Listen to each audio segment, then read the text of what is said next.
సరే ఇప్పుడు ఇజ్రాయిల్‌కి సపోర్టింగ్‌గా అమెరికా వచ్చింది. రేపటి రోజున ఇరాన్‌కి సపోర్టింగ్‌గా రష్యా గానీ, చైనా గానీ, ఇంకో దేశం అట్లా యాడ్ అయ్యి, ఈ విధంగా దేశాల మధ్య ఘర్షణ పెరిగి ఇది మూడో ప్రపంచ యుద్ధానికి సంకేతంగా మారే ప్రమాదం ఉందా? అవును. అంటే ఈ మధ్య కాలంలో మనం చూస్తున్నాం. సూపర్ పవర్స్ బలమైన దేశాలు ఏవైనా సరే దాడులు చేస్తూ ఉన్నప్పుడు ఇంటర్నేషనల్ బాడీస్ యూఎన్ఓ గాని, ఇవి గాని జోక్యం చేసుకోవడం అలాంటివి ఏమీ లేవు. ఈ జిస్కా లాఠీ ఉస్కా బైన్స్ అన్నట్టుగా జరుగుతా ఉంది.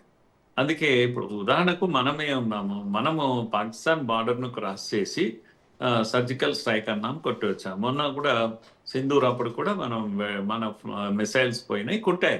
బాగా ఓపెన్‌గానే చెప్పాం. మరి ఎవరైనా అడిగొచ్చారా మనల్ని? ఏదైనా ఇంటర్నేషనల్ బాడీ ఎందుకు మీరు క్రాస్ చేశారు అని చెప్పేసి మనల్ని అడిగారా?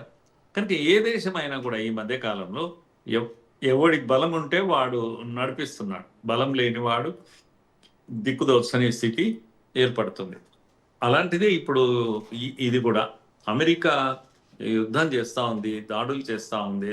తనకు అనుకూలంగా లేని దేశాలను నిర్బంధించే ప్రయత్నం చేస్తుంది. కానీ జోక్యం ఎక్కడైనా కనిపిస్తుందా? చైనా జోక్యం చేసిందా? లేదు. యుద్ధం కన్నా ముందు ఇస్తే మిసైల్స్ ఇచ్చిండవచ్చు, లేతే కొన్ని డ్రోన్స్ ఇచ్చిండవచ్చు. టెక్నాలజీ ఇప్పటికి కూడా సప్లై చేస్తుండవచ్చు. కానీ రష్యా గూడా, రష్యా గూడా ఎలాంటి సహాయం ఎక్కడ ఓపెన్‌గా అయితే ఇప్పటికి ఎవరు రాలేదు. కనుక ఒంటరిగానే ఇరాన్ పోరాటం చేస్తుంది. అంతటా అలాగే జరుగుతున్నాయమ్మా. ఏ యుద్ధమైనా గూడా అలాగే జరుగుతున్నాయి. ఇంకో జోక్యం పెద్ద దేశాలేవి గూడా ఆ వైపు నిలబడి సపోర్ట్ చేస్తున్నటువంటి ఇది కనబడడం లేదు. సో, అందుకే నేననుకుంటున్నాను ఇరాన్‌కి ఇప్పటికిప్పుడు పెద్ద సపోర్ట్ వస్తుంది బహిరంగ. అందరూ గూడా ఆర్థిక మైనటువంటి నష్టాలనే లెక్కలోకి తీసుకుంటున్నారు. కనుక నేను దిగడం వల్ల వచ్చే నష్టం ఎలా ఉంటుంది? ఇప్పుడు ఇరాన్ యుద్ధం మొదలైన తర్వాత బాగా అత్యధికంగా ఆయిల్ అవసరాలు ఎవరికుంటాయండి? మనకు, చైనాకే ఉంటాయి. మన ఇద్దరము ఆపేస్తే అసలు ఆయిల్ కంట్రీస్ బ్రతకడం గూడా చాలా కష్టం. అందుకని ఇప్పుడు మీరు యుద్ధం ముగిసాక 65 పడిపోయింది బ్యారెల్. ఇప్పుడు మళ్ళా పెరిగింది కానీ, ఎందుకంత పడిపోయింది అంటే డిమాండే లేదు అసలు. ఆయిల్ మనము వేరే గ్యాస్ ఒక్కటి మనం ఇబ్బంది పడుతున్నాం గానీ, ఆయిల్ పర్వాలేదు. ఇక్కడ కాకపోతే ఇంకో దగ్గర తెచ్చుకుంటున్నాం. ఇరాన్‌తో కూడా తెచ్చుకునేవాళ్ళం. ఇప్పుడు మళ్ళా షిఫ్ట్ అయిపోయాం. ఈవెన్ గ్యాస్ ఇప్పుడు అమెరికా నుంచి తెచ్చుకుంటున్నాం మనం. కనుక ఎప్పటికక్కడ యూఏఈ నుంచి వెంటనే మనము మార్చేసి యూఏఈని అడిగాం. యూఏఈ ఏం చేసింది?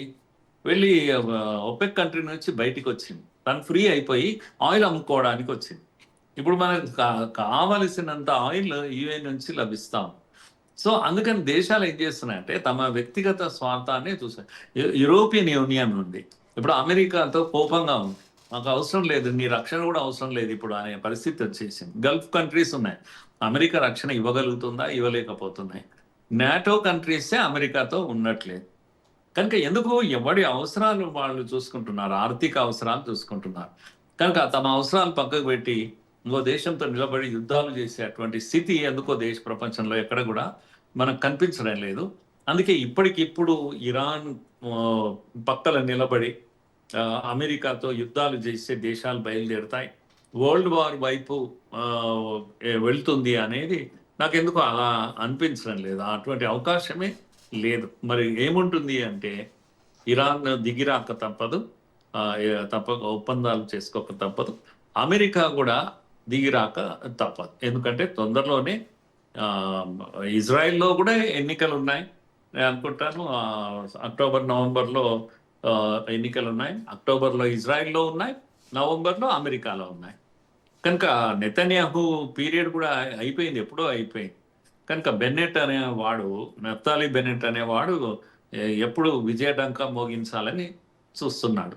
కనుక ఎన్నికలు ఇవన్నీ ముందు పెట్టుకొని ఇంకా యుద్ధాలు అందుకే ఇజ్రాయెల్ ఏం చేస్తుంది అంటే, ఇజ్రాయెల్‌లో ఇప్పటికి కూడా వాళ్ళ రక్త దాహం అంటాం. యుద్ధం యొక్క దాహం ఎంత ఉంది అంటే, "అసలు నువ్వు ఇరాన్‌ను కొట్టనే లేదురా బాబు! నువ్వు దిగిపో" అని అంటున్నారు నెతన్యాహు. "ఏం చేశావు? ఏం సాధించావు?" మనకు అప్పుడు ఎప్పుడైతే హమాస్ దాడి జరిగిందో, ఆ దాడిలో కొన్ని వందల మంది, వేల మంది మనుషులు చనిపోయారు. ఆ కసి ఇంకా ఉంది వాళ్ళ లోపల.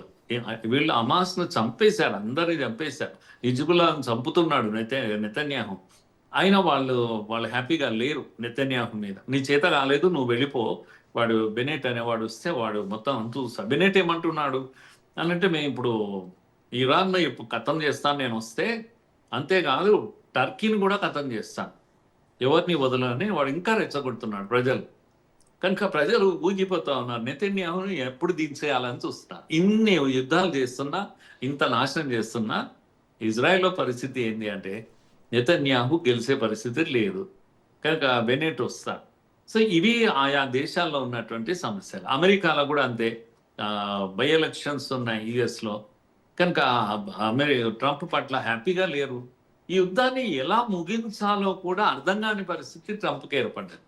మొదలైతే పెట్టాడు కానీ ఈ ఎట్లా క్లోజ్ చేయాలి, ప్రజల సంతృప్తి ఎట్లా ఉండాలి, తర్వాత కంటిన్యూ చేసేంత ఆయుధ సామాగ్రి కూడా లేదని ఇప్పుడు అమెరికాలో ఉన్నటువంటి పరిస్థితి. వాళ్ళ దగ్గర కొన్ని ముఖ్యంగా కొన్ని వెపన్స్ అయిపోతున్నాయని.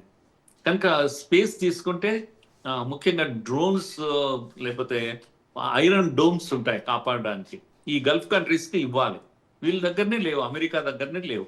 యాంటీ మిసైల్స్ గల్ఫ్ కంట్రీస్కి ఇవ్వాలి, వీళ్ళ దగ్గరనే లేవు. ఇవి తయారు చేసుకోవడానికి స్పేస్ కావాలి. అందుకే యుద్ధం ఆపుతుంటాడు మధ్య ట్రంప్. ఎందుకు ఆపుతాడు అంటే చేతకాక దాన్ని కంటిన్యూ చేయలేక. సో ఇలాంటి పరిస్థితులు అన్నీ ఉన్నాయి కనుక నేను ఆశిస్తున్నది ఏంటంటే, ఇది యుద్ధం కంటిన్యూ అవుతుంది అనుకోవడానికి వీల్లేదు, ఇంటెన్సిఫై కానికి కూడా వీల్లేదు. తగ్గుతుంది, ఆగిపోతుంది, మళ్ళా స్టార్ట్ అవుతుంది. ఎందుకనంటే యుద్ధాలు ఈ మధ్య కాలంలో హాయిగా పడుకొని నిద్రపోయి భోంచేసి వచ్చి మళ్ళీ యుద్ధం చేసేటువంటి సంవత్సరాలు 3 సంవత్సరాలు 4 సంవత్సరాలు రష్యా ఉక్రెయిన్ ఇవన్నీ చూస్తున్నాం. అలాంటి యుద్ధాలు ఇప్పుడు ఎక్కువగా జరుగుతున్నాయి. నేను అనుకుంటాను ఇప్పటికిప్పుడు కొంప మునిగేది కాదు. అందుకే ఇప్పుడు చైనా కానీ మనం కానీ ప్రత్యామ్నాయ మార్గాలను ఎన్నుకున్నాము అప్పుడే.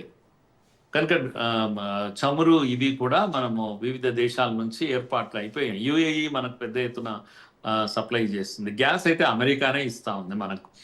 సో కష్టాలు మొన్నటి యుద్ధం అప్పుడు అంత తీవ్రంగా ఉండకపోవచ్చు నాకు అనిపిస్తున్నాయి. అంటే నాకు కనపడుతున్న చిత్రం ఇలా కనిపిస్తుందమ్మా. Yes sir. సో హార్ముజ్ జలసంధి భద్రత దెబ్బతింటే గ్లోబల్ సప్లై చైన్స్ ఎంతవరకు దెబ్బతింటాయి సార్? అవును, మీరు అన్నది అది నిజం. 20%నే అది సప్లై అక్కడ ఉంటుంది. కానీ ప్రత్యామ్నాయాలు కనుక జరిగితే, మార్గాలు వెతికితే, ఇప్పుడు సౌదీలో మనకు ధరలు పడిపోయినాయి బాగా. ఎందుకు అని అంటే వాళ్ళు అక్కడ నుంచి పంపాలి. హర్ముజ్ జలసంధి వాళ్ళకు ఒక ఇది ఉంది, అది లేనప్పుడు ఏమవుతాయి, ధరలు పడిపోతాయి విపరీతంగా. ప్రత్యామ్నాయ మార్గాలు వెతుకుతాయి. కనుక మనం ఇంతకు మొదల ఏమంటాం, టాప్ సీట్ టర్వీ అయిపోతుంది, ప్రపంచం తలకిందులు అయిపోతుంది,